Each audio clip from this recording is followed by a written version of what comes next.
Mari kita bersyukur pada Allah Subhanahu wa taala dengan lafaz hamdalah. Alhamdulillahirabbil alamin. Berselawat kita kepada Rasulullah sallallahu alaihi wasallam biqaulin Allahumma shalli ala sayyidina Muhammad wa ala ali sayyidina Muhammad. Assalamu alayka ya Rasulullah. Adapun judul khutbah pada kesempatan kali ini yaitu meneladani kepribadian Ibrahim dan keluarga besarnya. Kurang lebih 2 hari lagi insyaallah kita akan diingatkan kembali dengan peristiwa yang sangat bersejarah dalam kehidupan Nabi Ibrahim alaihissalam dan apa yang dilakukan Nabi Ibrahim kepada putranya, dan ini menjadi syariat untuk umat Nabi Muhammad sallallahu alaihi wasallam. Di usia 80 tahun Nabi Ibrahim berdoa agar dianugerahkan anak. Setelah anak itu diberi Allah Subhanahu wa taala, Allah perintahkan lagi harus dipisahkan. Nabi Ibrahim tinggal di Palestina, sementara anak yang diidamkan selama 80 tahun itu harus terasing dari kehidupannya, yaitu di Makkah. Jarak antara Palestina dan Makkah itu kurang lebih 1 bulan perjalanan. Begitulah yang dilakukan oleh Nabi Ibrahim. Setahun kadang ada ia kunjungi anak dan istrinya. Namun ada pendidikan yang sungguh sangat luar biasa diterapkan oleh istri Nabi Ibrahim, ibunda tercinta Hajar. Kurang lebih selama 13 tahun ia tidak pernah sampaikan kepada anaknya satu kata yang tidak baik mengenai kepribadian ayahnya.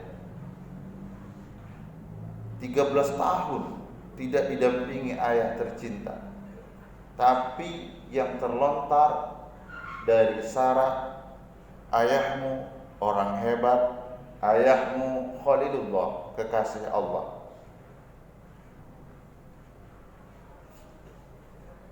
Tiga 13 tahun setelah itu Nabi Ibrahim alaihissalam menjumpai anaknya selama di Makkah 3 hari berturut-turut.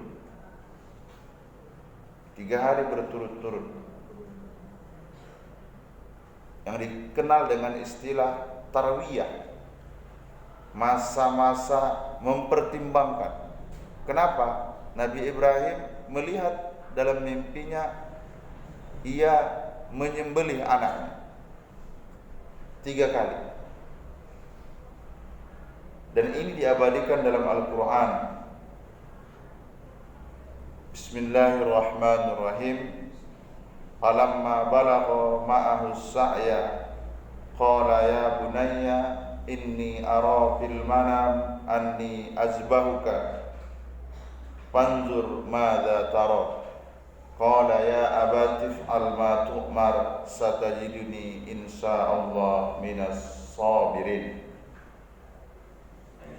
Wahai anakku tercinta, aku melihat dalam mimpiku aku akan menyembelihmu. Coba pertimbangkan, coba pikirkan bagaimana pendapatmu. Anaknya menjawab dengan jawaban yang lembut. Qala ya abati fa'al ma tu'mar satajiduni insyaallah minas sabirin. Orang Arab memanggil ayahnya dengan kata-kata bunayya. Anak memanggil ayahnya dengan kata-kata abi atau abati. Kalau kata-kata abi ini panggilan yang standar. Tapi kalau dengan menggunakan kata ya abati, itu panggilan anak kepada ayah tapi panggilan itu penuh dengan kecintaan.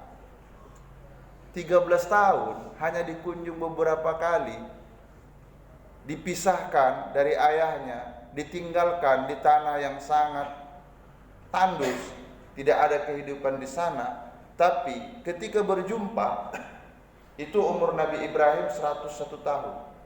Dipeluk ayahnya. Ayah. Dah. 3 hari di sana datang perintah. Apa jawaban dari anaknya? Ya abati fa'al. Apa yang dilakukan Ismail ini dalam ilmu tasawuf yaitu konsep ridho. Dia tidak bicara apa yang terjadi pada dirinya. Dia tidak bicara apa nanti resiko yang menimpa dirinya. Dia bicara hanya sekedar ridho. Kalau Allah suka, kalau Allah sayang, sekalipun nyawa melayang, saya rela, saya ridho. Dia bilang sama ayahnya, ya abati fa'al, wahai ayahku tercinta, tolong disegerakan, jangan ditunda. Jadi al-aslu fil amri al-wujub, dan perintah itu gunanya untuk bersegera. Ya abati fa'al ma tu'mar satajiduni insyaallah minas sholihin. Ayah, mohon disegerakan, nanti engkau perdapati aku termasuk golongan orang-orang yang bersabar. Sudah, setelah itu Nabi Ibrahim mengajak anaknya tercinta Ismail ke satu bukit, tepatnya di Arafah, Jabal Qurban. Di Jabal Qurban, Nabi Ibrahim mengasah pisaunya. Ini juga merupakan syariat untuk kita menyembelih, diasah setajam-tajamnya. Habis itu ditidurkan Nabi Ibrahim. Ditidurkan. Masih ngobrol tuh sebelum disembelih. Ada tawaran Ananda tercinta? Ada ya. Apa itu? Tolong tutup mataku. Kenapa? Nanti kalau seandainya mataku tidak ditutup, muncul rasa iba dari ayah. Begitu juga tolong kencangkan ikatan kaki dan tanganku. Kenapa? Aku takut nanti ketika pisau itu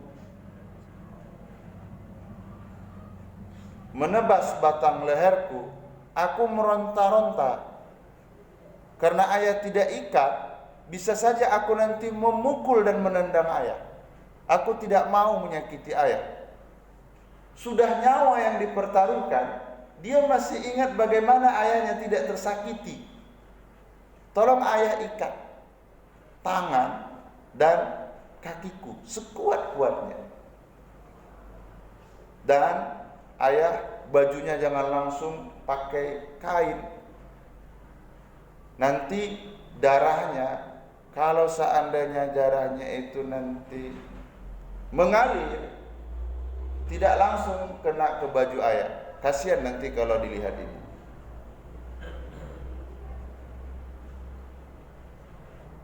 Ada lagi pesannya nak? Ada. Sampaikan salamku kepada ibunda Sarah, istri pertama Nabi Ibrahim alaihissalam. Ini baju terbaik, mohon ayah lipat.